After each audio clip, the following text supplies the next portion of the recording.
Hello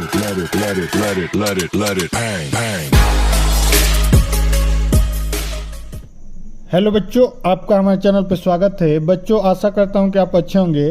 प्यारे बच्चों, इस वीडियो के माध्यम से हम क्लास 10th के बच्चों के लिए सामाजिक विज्ञान के बहुत ही इंपॉर्टेंट क्वेश्चन लाए हैं जो 2023 के पेपर में पूछा गया था। ये जो क्वेश्चन है 2023 के पेपर में 4 नंबर में पूछा गया था। तो ये क्वेश्चन बार बार पूछा जाता है, इसके पिछले साल भी पूछा गया था। तो इसको ध्यान से पढ़ के जाइए, एकदम इसको समझ लीजिए कि कैसे आएगा, तो इसको कैसे लिखना है। ठीक है, यहाँ पर देखिए क्वेश्चन दिया है कि असहयोग आंदोलन के कारण तथा उनके प्रभाव का उल्लेख कीजिए। ये जो क्वेश्चन है बोर्ड के परीक्षाओं में बहुत बार पूछा जाता है।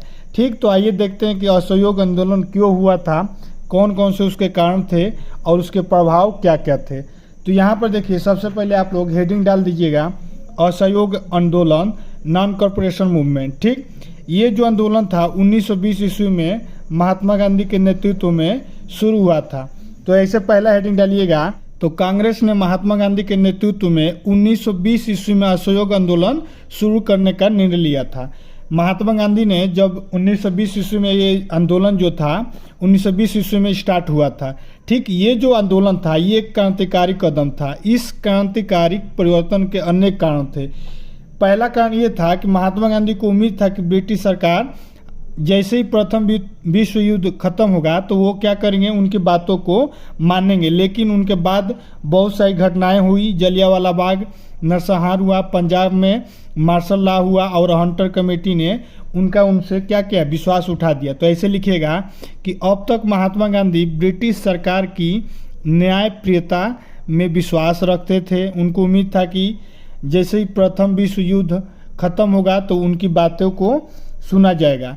तो और उन्होंने प्रथम विश्व युद्ध में ब्रिटिश सरकार की बहुत सहायता की थी। इतना पॉइंट लिख दीजिएगा। ठीक, अब आगे देखिए, किंतु जलियांवाला बाग नरसंहार, पंजाब में मार्शल लॉ और हंटर कमेटी ने उनका अंग्रेजों से न्याय विश्वास उठा दिया।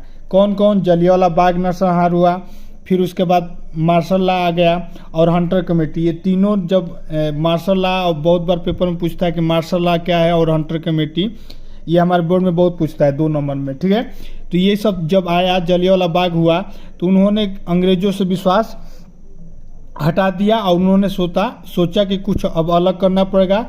अब उन्होंने मुसलमानों की सहायता से जिन्होंने भी खिलाफत मूवमेंट में सहयोग दिया था उनकी सहायता से असहयोग आंदोलन छेड़ने का विचार किया। तो ऐसे लिखिएगा, उधर तुर्की और मित्र राष्ट्रों ने सेवर्स की संधि से मुसलमान भी क्या थे, रूठे हुए थे। देश में अंग्रेजों के प्रति बड़ा असंतोष था। महात्मा गांधी ने खिलाफत आंदोलन में मुसलमानों का साथ दिया था। उन्होंने क्या कहा, असहयोग आंदोलन छेड़ने का विचार दिया और इस प्रकार से मुसलमान और सभी के सभी लोग मिलकर असहयोग आंदोलन स्टार्ट किए। इस आंदोलन में ये भी हुआ कि कुछ लोगों ने विरोध किया, तो बाद में जो लोग विरोध किए बाद में उन्होंने भी सहमति दिया और इस आंदोलन को शुरुआत किया। अब इसे लिखेगा एक पॉइंट कि इस आंदोलन के मुख्य बिंदु ये थे कि किताबों और मानव पदों का त्याग, स्थानीय निकायों में नामजदगी और सरकारी पदों वाले इस्तीफा, सरकारी अफसरों के उत्सव में भाग न लेना, बच्चों को स्कूल से हटा देना, अदालतों का बहिष्कार, फौजी में भर्ती का बहिष्कार आदि जितने भी थे, ये सभी मुद्दे उन्होंने इस असहयोग आंदोलन से उठाए। ठीक, यानी उनका मेन ये मतलब इस आंदोलन का मेन बिंदु यही था कि किताब और मानव के जितने भी पद हैं उनका क्या किया जाए, त्याग कर दिया जाए, सरकारी अफसरों के उत्सव में ना जाया जाए, बच्चों को स्कूल से हटा लिया जाए, वकील अदालत ना जाए और फौज में कोई भी भर्ती ना ले। ये सब इनका मेन मुद्दा था। ठीक, अब देखिए आगे, जो भी असहयोगी थे उनके लिए अहिंसा तथा असत्य का पालन भी करना आवश्यक था, क्योंकि गांधी जी असत्य और अहिंसा में विश्वास रखते थे। तो गांधी जी को विश्वास था कि इस आंदोलन से 1 वर्ष में स्वराज की प्राप्ति हो जाएगी और हमारा देश लेकिन इसके बाद क्या हुआ, कुछ लोगों ने इसमें विरोध कर दिया। इस आंदोलन से हजारों विद्यार्थियों ने क्या किया, स्कूल कॉलेज छोड़ दिया, हेड मास्टरों ने इस्तीफे दे दिए और वकीलों ने मुकदमा लड़ना छोड़ दिया। इस आंदोलन को वापस इसलिए ले लिया गया कि ये जो आंदोलन था अब ये विरोध मतलब क्रांतिकारी हो रहा था, इसमें ज़्यादा अहिंसा से लोग हिंसा की ओर जाने लगे, तो इसलिए महात्मा गांधी ने ये जो आंदोलन था उसको वापस ले लिया। तो इतना पॉइंट लिख देंगे तो आराम से आप 4 नंबर उठा लेंगे। तो असहयोग आंदोलन के बारे में पूछेगा तो यही लिखिएगा कि ये इसका शुरुआत 1920 ईस्वी में